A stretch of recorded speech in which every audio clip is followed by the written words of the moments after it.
ለብዙ ዓመታት ካላንዳች እንከን የቆየው የሞቀ ትዳሯን እየተመለከቱ እየወጡ ያሉ አስደንጋጭ መረጃዎችም እንዲሁም ከዛሬ 1 ዓመት በፊትም የአርቲስቷም የዘመናት ጥያቄ የተመለሰበት ከህዝብ ጆሮ የተደበቀው አስደሳች ጉዳይ ልባም ሴትን ማን ሊያገኛት ይችላል? ዋጋዋ ከቀይ እንቁ እጅግ ይበልጣል።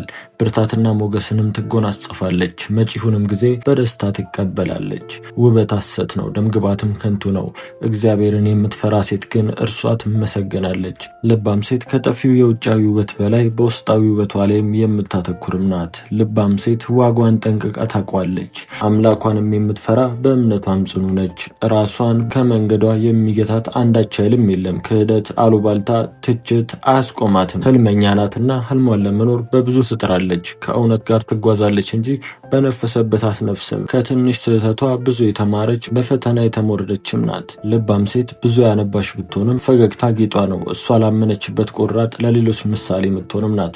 አርቲስት መሰረት መብራቴም ውልደቷ በመዲናችን አዲስ አበባ ካሳንቺስ ግቢ ገብርኤል አካባቢ ሲሆን ገነት ሲሳይና አሃዱ መብራት የተባሉ ጥንዶች የአብራክ ክፋይም በመሆን ይህችን አለፊና ጠፊ ዓለም የተቀላቀለችው ብላቴኗ መሲም እድሜዋ ለትምህርት ሲደርስም በአባቷ እጅ ተይዛ አቅራቢያ ወደሚገኘው የአንደኛ ደረጃ ትምህርት ቤትም ገባች። በዳግማዊ ምኒልክ ትምህርት ቤትም የሁለተኛ ደረጃ ትምህርቷን ተከታተለች። ክርስትና ከተነሳችበት ከበዓታ ማርያም ቤተክርስቲያን እስከ ዛሬ ተለይታ እንደማታውቅም የምትናገረው አርቲስቷ በቤተክርስቲያኗ የሰንበት ትምህርት ተማሪ በመሆን ለበርካታ ዓመታት በስነ ጽሑፍ በትወናና በዝማሬም አገልግላለች። ያኔ አገራችን በፊልም ሳይጥለቀለቅም ያኔ እንዳሁኑ የቱርክ ፊልም ሲሰለች የአገር ሲትኮሞችን ማየት እነሱ አላዝናና ሲሉን የፈረንጅ ፊልሞችንም እየቀየረ ማየት ወደፊት ይመጣል ቢባልም ፈጽሞ በማይታመንበት ዘመን ነበር መሲ አንድ ብቻ በሆነ የቴሌቪዥን ጣቢያ ብቅ ያለችው። ያኔም መሰበኪያችንም መደበሪያችንም የዕለት መረጃችንም መንግስት በሚለቅልን ኢቲቪ በኩል ብቻ በነበረበት ዘመን ነበር። የሻማ እንባ በሚል ድራማም ህዝብ ያወቃትም። ሊቃኖች ፍቅር መያዝ፣ ለስሜት ተገዢ መሆንም፣ ከምክንያት ውጭ መኖርንም መቀበል፣ ከራስ ቁጥጥር ስር ውጭ ሆኖ በምንወደው ሰው ዓለም ውስጥ መጥፋትና መሰደድም ነው። ስለዚህ ፍቅር መሸነፍ ነው ይሉናል። ታዲያ እንዲህ አይነቱ ሽንፈት ብርቱዋን መሲ ገጥሟትም ለብዙዎች ያልተመለሰ የፍቅር አለንጋም ክፉኛ የገረፋት እንስት ስለመሆኗ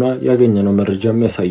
ታዲያ በሰዓቱ ኮረዳዋ መሲም የመጀመሪያ ፍቅሯ ከሆነው ከአዲስ አበባ ተወላጁ መልከ መልካሙ ግብል ጋርም አሃዱ ያለችው ፍቅር ያልጠነከረውም ትንሹን ልቧን ሰቅሶ ቢይዘውም እህልም አልበላ ስትል ከአስቱካ እኩል ማንጎራጎሯንም ጓደኞቿ ይናገራሉ። ፍቅር ለታደሉት የደስታና የሐሴት ምንጭ ቢሆንም ለብዙዎች ደግሞ የማይታከሙት ህመም፣ የማይጠገን ቁስል፣ የማያባራ እንባና ሰቆቃም ሊሆን ይችላል። ታዲያ እንዲህ አይነቱ ክፉ ዕድል ገራገሯን መሲ ሳይገጥማት አልቀረም። በአእምሮ በአካልና በመንፈስ ባልጠነከረው ለጋ ሰውነቷም አሃዱ ያለችው ፍቅር ወደ ቀጣይ ምዕራፎችን መሸጋገር ተስኖትም በእንጭ